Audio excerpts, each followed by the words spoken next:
Hi friends, கிட்னா கிச்சனுக்கு welcome you all. இன்றைக்கி வாங்க புது வீடியோட வந்துருக்கேன். ஒரு ஈவினிங் ஸ்நாக்ஸ் சூப்பராக செய்யலாம். அப்படி என்னன்னா பால் கொழுக்கட்டை செய்ய போகிறேன். எப்படி செய்யலான்றது பார்க்கலாம். அதுக்கு ஃபஸ்ட்டு ஒரு 2 கை அரிசி மாவு எடுத்துக்கோங்க.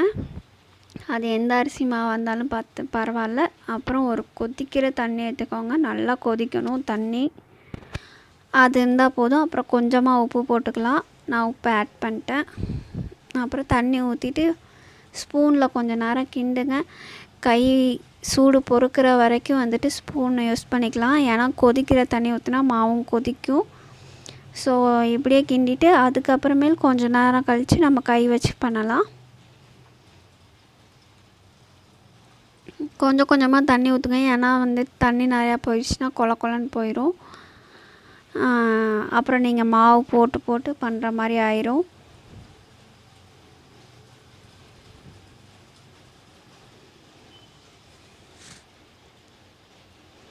இப்போயே ஆல்மோஸ்ட் வந்துருச்சு ஃப்ரெண்ட்ஸ். இன்னும் எனக்கு சூடாக இருக்கிறதுனால நான் தொடலை. இல்லாட்டி இந்த ஸ்டேஜ்லேயே நீங்கள் கை வச்சு பண்ணிடலாம்.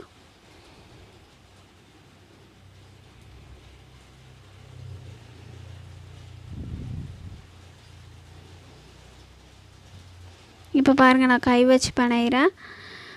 ஸ்பூன் எடுத்துகிட்டு இப்போ கையில் பனையலாம். நல்லா அடித்து பனையணும்.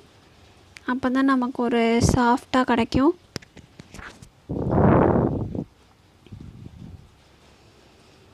இந்த மாதிரி ஒரு கையிலையும் உருட்டிக்கலாம், இல்லாட்டி 2 கையிலையும் உருட்டிக்கலாம். 2 கையில் உருட்டினா தான் நல்லா வரும். நான் ஒத்த கையில் உங்களுக்காக சும்மா உருட்டி காமிக்கிறேன். இப்போ 2 கையில் நான் உருட்டி காமிக்கிறேன் எப்படி ஒட்டுறதுன்னு. உங்கள் கையில் ஒட்டும் ஃப்ரெண்ட்ஸ். நீங்கள் எண்ணெய் ஆயில் அப்ளை பண்ணிவிட்டு தேய்ச்சிங்கன்னா ஈஸியாக உருட்டி எடுத்துடலாம். நான் பெருசு பெருசாக உருட்டுறேன். நீங்கள் இன்னும் சின்னதாக உருட்டிக்கோங்க. பால்ஸ்லாம் குட்டி குட்டியாக போட்டால் தான் உங்களுக்கு ஹார்ட் ஆகாமல் இருக்கும். அதுக்கப்புறம் உங்களுக்கு தேவையான அளவு வெல்லம் எடுத்துக்கலாம். அது தண்ணி ஊற்றி நல்லா உருக்கிக்கலாம். தண்ணி ஆனால் போதும். நமக்கு இது சிரப் மாதிரி ஆக வேண்டாம்.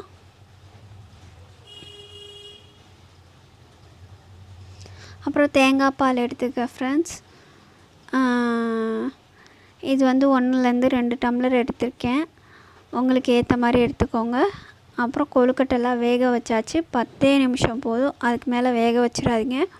அப்புறம் ரொம்ப கல் மாதிரி ஆயிரும். பாருங்கள் ஃப்ரெண்ட்ஸ், சூப்பராக வந்திருக்கு.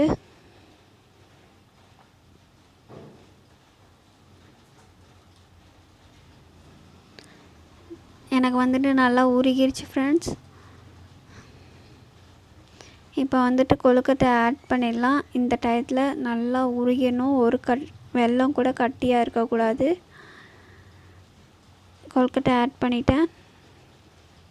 இது நான் கொஞ்சம் பெருசாக போட்டதுனால கொஞ்சம் ஊறுறதுக்கு கொஞ்சம் டைம் ஆகும். நீங்கள் சின்னதாக போட்டுக்கோங்க.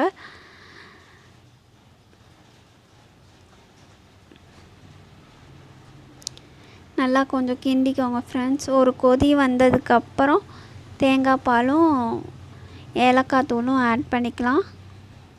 இப்போ கொதி வந்துடுச்சு ஃப்ரெண்ட்ஸ்.